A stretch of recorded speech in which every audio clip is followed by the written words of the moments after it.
Rahim.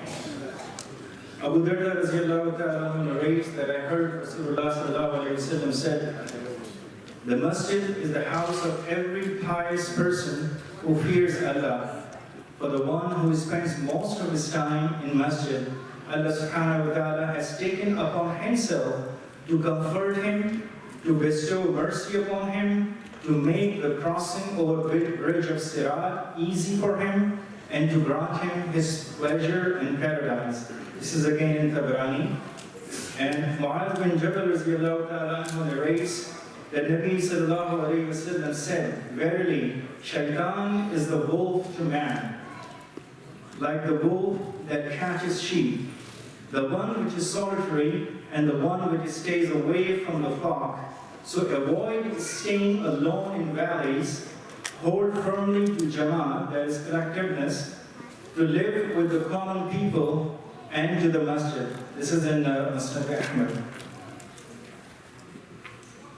Now those of you who are from the subcontinent, there is, we know the shout of the poet of the East, Allama Iqbal. I have taken, Allama Iqbal has a huge impact on the psyche of the people who are living in the subcontinent, actually the people from other continents, other countries as well, for example, Egypt and Iran. His message is all over the Muslim Ummah. So I'm going to recite some of his verses, which are in Urdu. I hope most of you can understand. I apologize for these people who don't understand. One of that share is, غریب و سادہ و رنگی ہے داستان حرم غریب و سادہ و رنگی ہے داستان حرم نہایت اس کی حسین ابتدا ہے اسماعیل صدق خلیل بھی ہے عشق صبر حسین بھی ہے عشق صدق خلیل بھی ہے عشق صبر حسین بھی ہے عشق مارکہ وجود میں بدر و حنین بھی ہے عشق خاکہ حجاز میں ایک حسین بھی نہیں خاکہ حجاز میں ایک حسین بھی نہیں گرج ہے تابدار ابھی گئے سوئے دجلہ و فرات. And this is another one from him, which is in Persian. رمز قرآن از حسین اموختم زا آتش و شعله ها اندوختم, which means I have learned, this is from Allama Iqbal, which is respected by all the school of thoughts to a great extent. His thoughts are basically universal as far as the Muslim Ummah is concerned. And he said, I have learned the secrets of Quran from Hussein radiallahu ta'ala anhu. I have inflamed my lamps through Hussein's candle. Now I would request our esteemed scholar, Sayyid Farha Abbas, just a short, brief introduction of his. He's a resident alim of Islamic Education Center of Houston. He's a MS in Computer Engineering from California State University, Los Angeles. He has worked for 14 years as a project manager and professional engineer for HP and Microsoft Corporation. He had 9 years of education, religious education from home, Iran.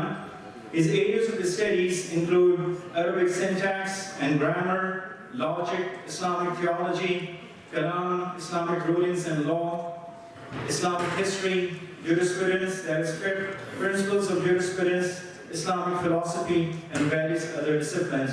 I would humbly request Sayyid Farhat Abbas Sahab to come here and grant us his words of wisdom.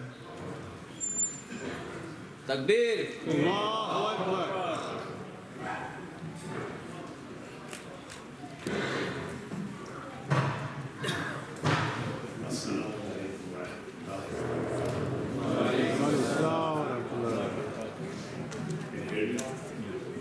A little louder.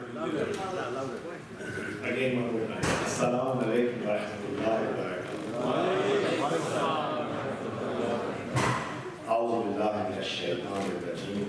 بسم الله الرحمن الرحيم. الحمد لله رب العالمين. والصلاة والسلام على سيد الأنبياء والمرسلين وعلى آله الطيبين الطاهرين وأصحاب المنتجبين.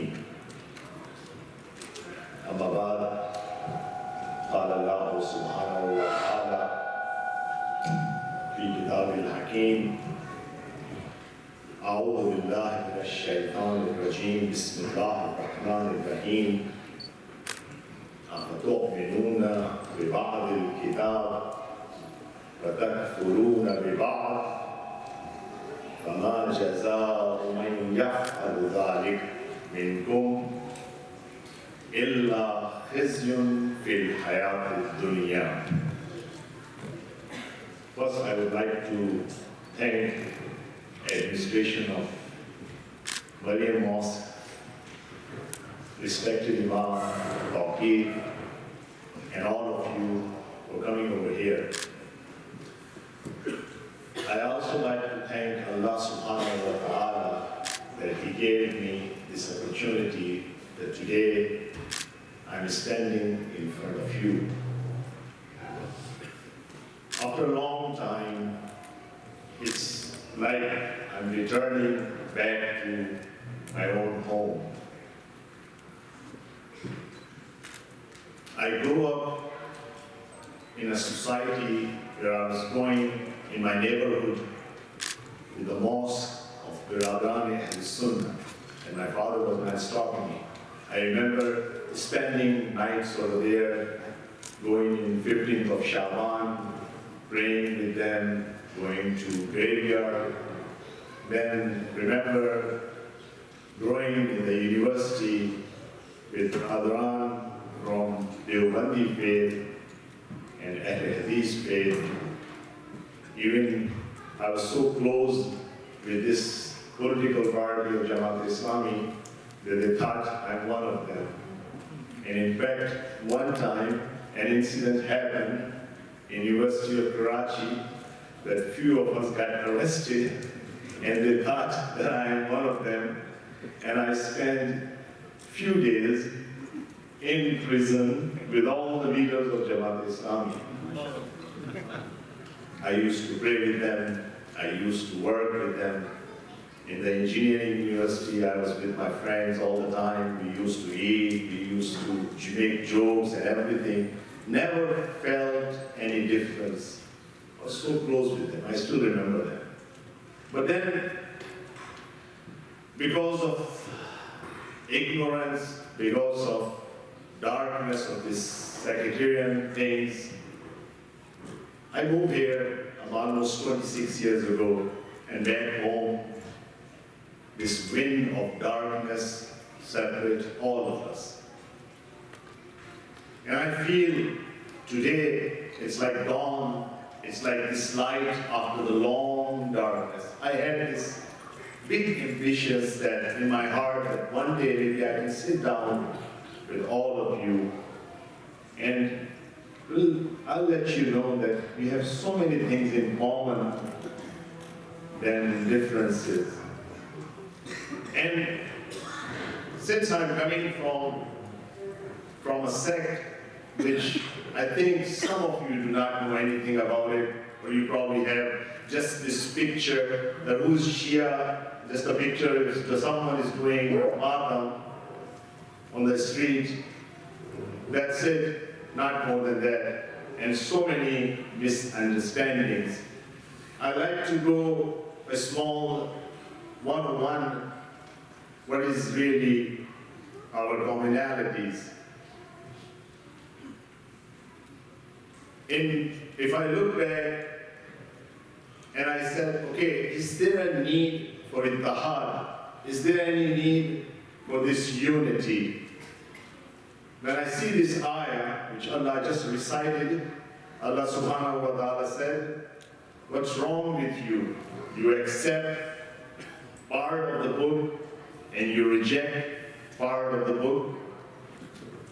And what's the reward, what's the punishment of those that do this thing? Illa khizyun fil hayatid dunya. What's the reward? Other than disgrace in this world. And today I see that everywhere. Everywhere I see disgrace. Why? Because we follow part of the book. We said, Aqimus salat wa atu zakat. We do. In fact, not in reality. We haven't established the salah in our society.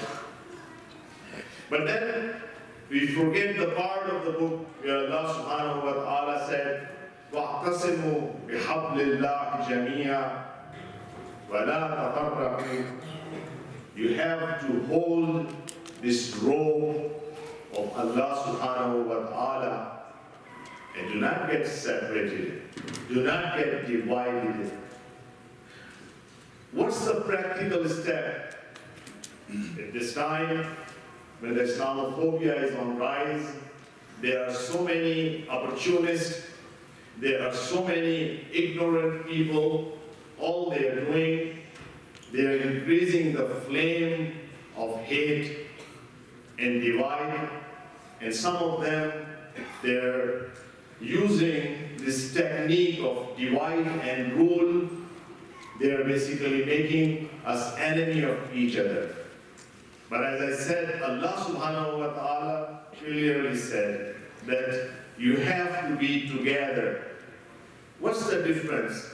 Are we like each other or not? That's why I want to go this 101. If you look in Usul-Din, if you look at the basic belief, we believe in Tawheed. All the sect, Jafari, which is basically a Shia school of thought, Hanafi, Maliki, Shafi'i, and Hanbali. These are the 5 schools of thought. All of them, they have same Lord, Tawheed. There is absolutely no shirk. Absolutely. Yes, there are different methods, and some people they misunderstand that maybe this is shirk versus the other. All of us believe, as in Sayyid al-Anbiya, Muhammad al-Mustafa, as Khatim al-Anbiya.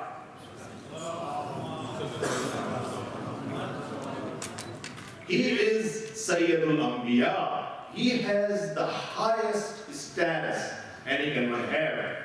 And no, this is false if anyone will claim that Ali was higher than Prophet Muhammad. That's a false, that's a lie. You can find ignorant people, but you have to look for the scholars. There is no such thing. Ali alayhi salam himself used to say, I am one of the servants of Prophet Muhammad sallallahu alayhi wa sallam. There is one other misunderstanding. We have one holy book. That's it. One Quran. And I challenge all the people, they claim that Shia, they have a different Quran. Go, each and every mosque, go, each and every country where Shia live, and find me one copy which is different than this Quran we have. We believe there is no tahrif, there is nothing in Quran, everything is intact. It's the same Quran we believe. We believe in Day of Judgment. We believe everything. That's the part of the belief. That's a part of the belief. There's a sign over here that 3 minutes, in fact, I will start my speech. Again, I have a big responsibility on my shoulder because I have to create. See, the difference right now maybe between Shafi'i, Hanbali, Maliki, and other is less.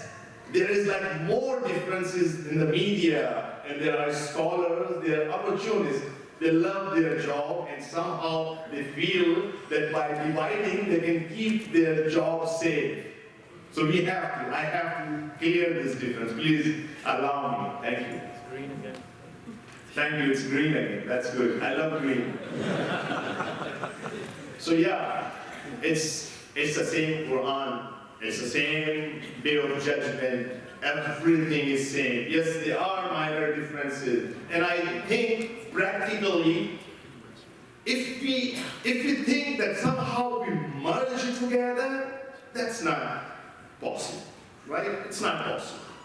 Yeah, there are small differences. Like every day, you see that in your home, The brothers and sisters, they have differences. One like this color, the other like the other color. There are differences. And all the school of thought, they have their own logic. We have to respect those logic. If there is like a scholarly discussion, we can sit down, but it's not something we have to disrespect anyone.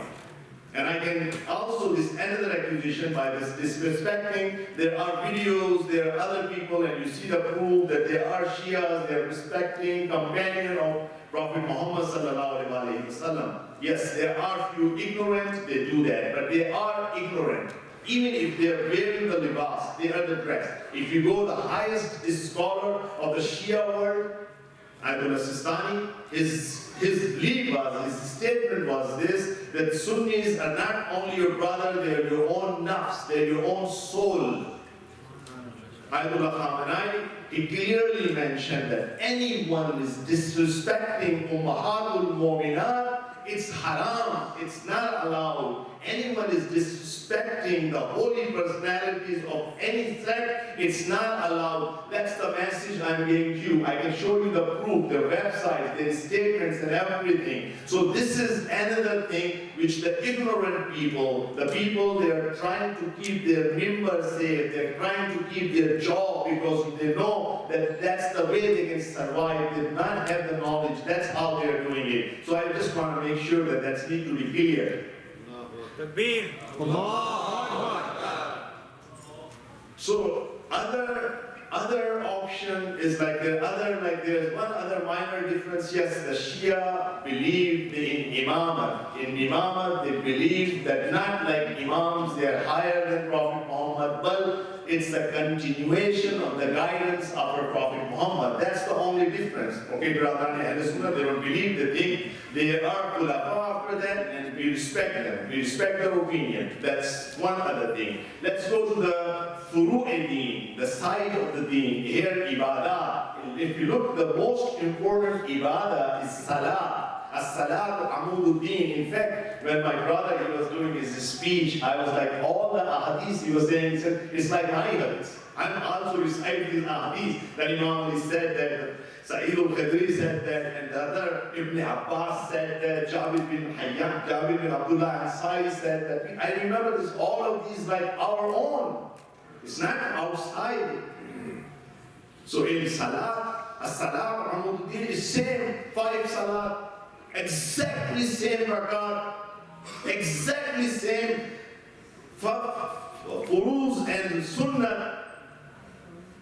You just come forward and then you see, yes, there is small differences. It's still exactly, salat is like you have takbiratul ihram, the components are also same. You have this alhamd and surah, and then you go in ruku, you stand up, you go in sujood, you have tashahhud, you have salam.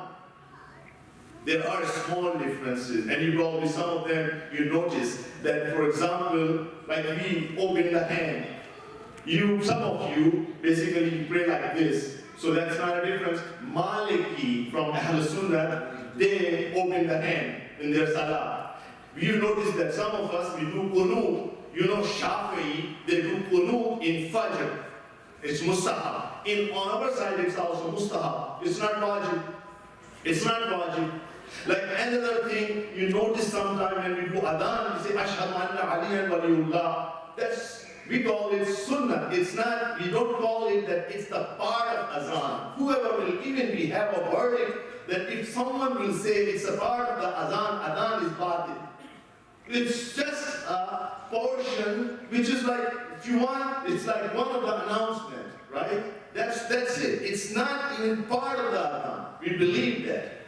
Then we have, yes, you notice the other big difference. You notice that whenever we're doing sajda, we are doing sajda on dust or something which create from the earth, because we believe that, that's again our belief. I'm not saying that this belief is correct or your belief is correct. We believe that humbleness of a human is that they basically do sajda on something he came from. This is dust. We believe that Prophet Muhammad sallallahu alaihi wasallam, when he used to pray in mosque of Nabawi, he used to pray on dust. Yes, these days some places the dusts are najis, so we just have this sajdaga. It's not an idol, it's not something worshipping, it's just this dust. Basically, we just do sajda on that.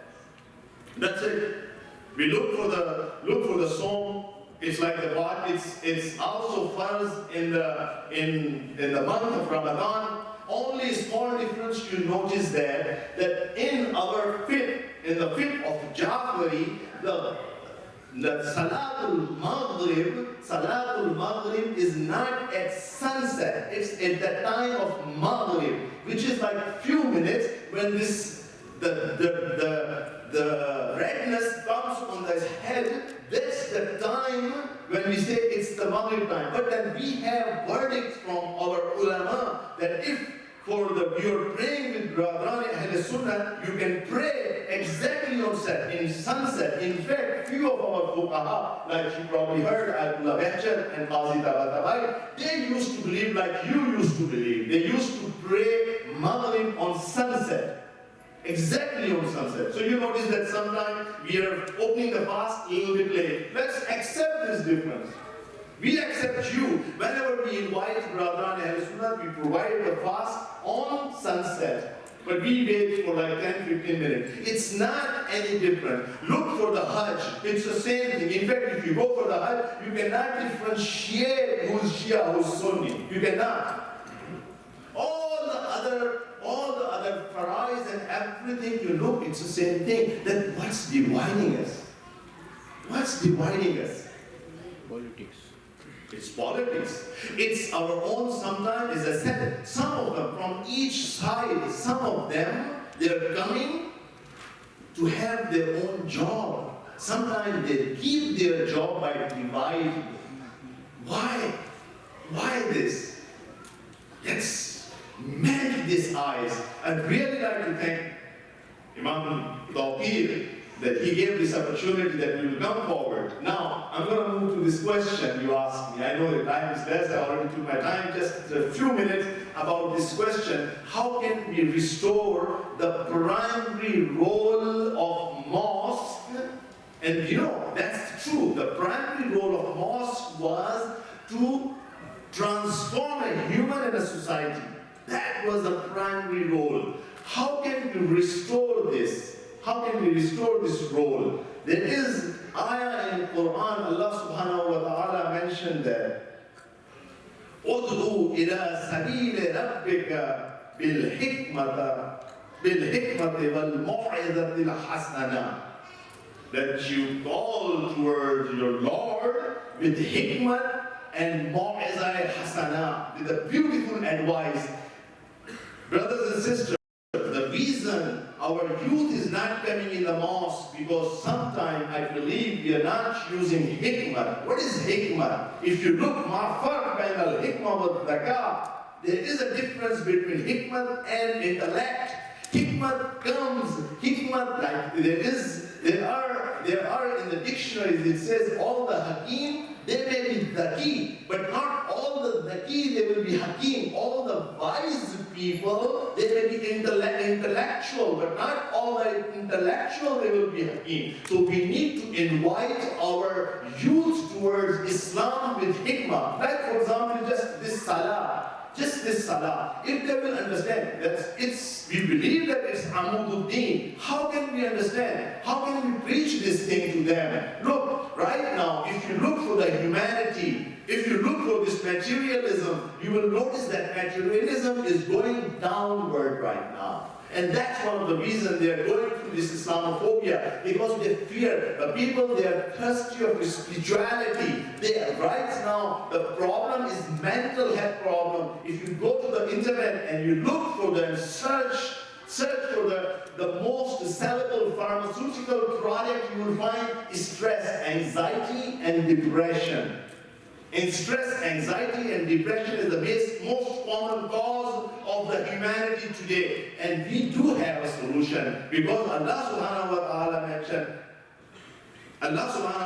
mentioned that Allah bi dhikrillahi tatma'innul qulub. Only with the remembrance of Allah subhanahu wa ta'ala, your heart will get peace. If we offer this mosque as has the mental health clinic. You know how much people spend money if they want to go for the mental health? Lots of money, millions of dollars. If our youth will realize their mental health is with connecting with Allah subhanahu wa ta'ala, then they will come back in the mosque. How they will remember that? Just by the simple meaning. Sometimes we have to go on 101 of the Islam when we say La ilaha illallah. I'm going to recite this dua inshallah. This is the sunnah. Sometimes we have to restore the sunnah of the Prophet Muhammad sallallahu alaihi wasallam. And this was one of the sunnah. The Prophet Muhammad sallallahu alaihi wasallam, after conquering the Makkah, he gathered all the ashab with him. They hold the hand together and recited this dua. If I will just explain this dua to my youth, they will be attracted towards the mosque. What is this dua? I'm going to just meaning a little bit, and then later on we will recite this dua together. I'm not going to take more than that. Just for a few minutes. The first sentences which Prophet Muhammad sallallahu alaihi wasallam recited, La ilaha illallah. What that means? We always hear this word. We say this is our kalma. See, the problem with us, we use the tongue, we do not use the soul. When you don't know what's the ilah mean. What does ilah mean? If I will ask you what's the ilah mean, we need to explain ilah. You say Lord.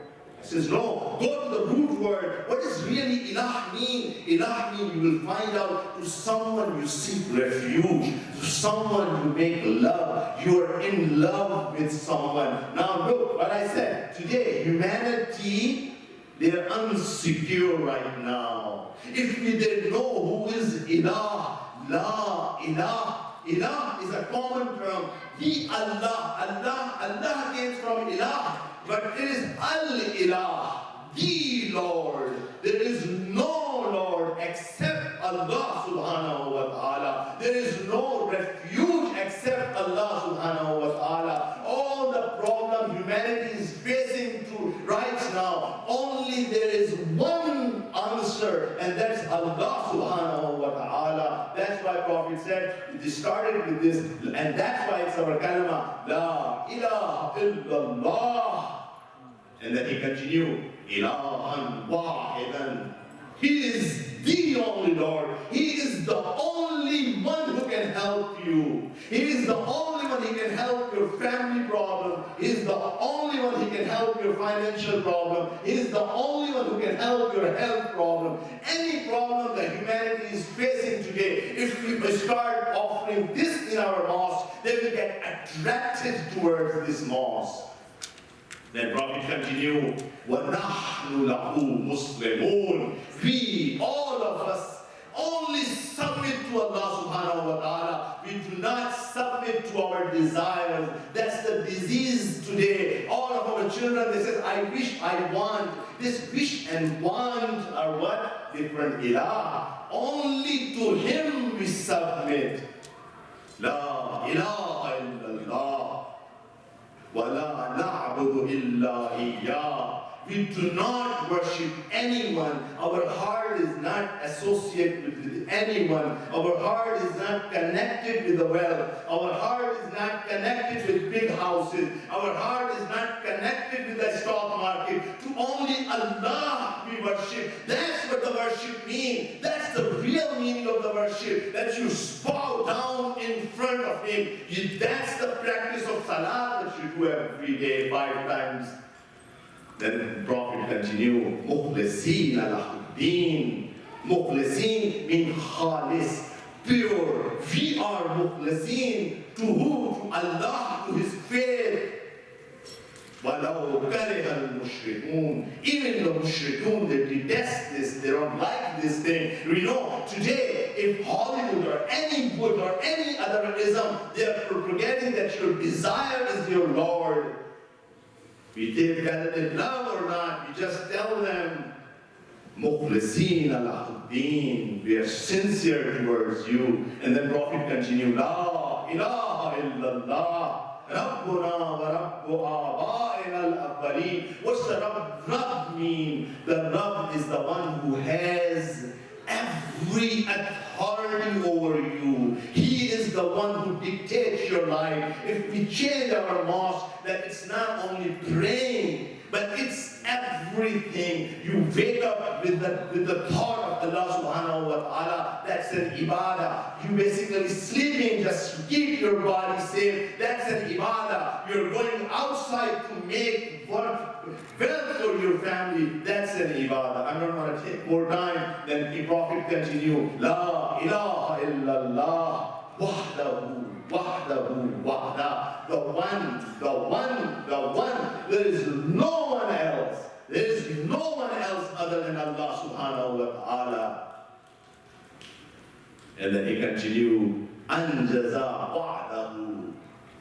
He promised, he fulfilled his promise. If God promised you that he will take care of you, nothing can hurt you. Nothing can harm you. This is my word. Write down on your heart. No one, whether Trump will come or anyone will come, if you have your soul strong, no one can hurt you. It's a promise of Allah subhanahu wa ta'ala. He is the most powerful. No one is more powerful than him. وَعَزَّ وَنَسَرَ عَبْدًا. He was the one who helped his servant. وَعَزَّ جُنْدًا. He helped his team, his army. وَحَزَبَ الْأَحْزَابَ وَحْدًا. And then Allah, the Prophet said, Falahul mulk, kingdom is for him. Walahul hamd, all praises goes towards him. He wa yumeet, he is the one, no one can harm you. He is the one who gives you life. He is the one who takes away the life. Wa yumeetu wa yuhyi.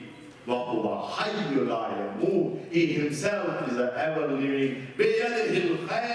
All the khair, all the goodness is coming from him.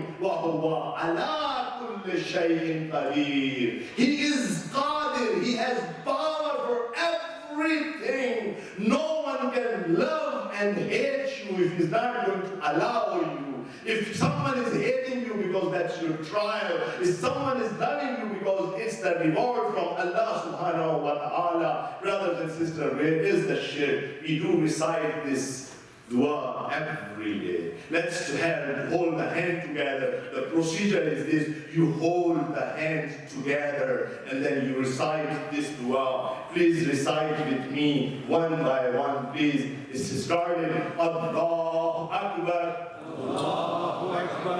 Allahu Akbar. Allahu Akbar. Allahu Akbar. Allahu Akbar. La ilaha illallah. La ilaha illallah. Ilahan wahidan. Ilahan wahidan. Wa nahnu lahu muslimun. Wa nahnu lahu muslimun. La ilaha illallah. إلا إياه مخلصين له الدين ولو كره المشركون لا إله إلا الله ربنا ورب آبائنا الأولين لا إله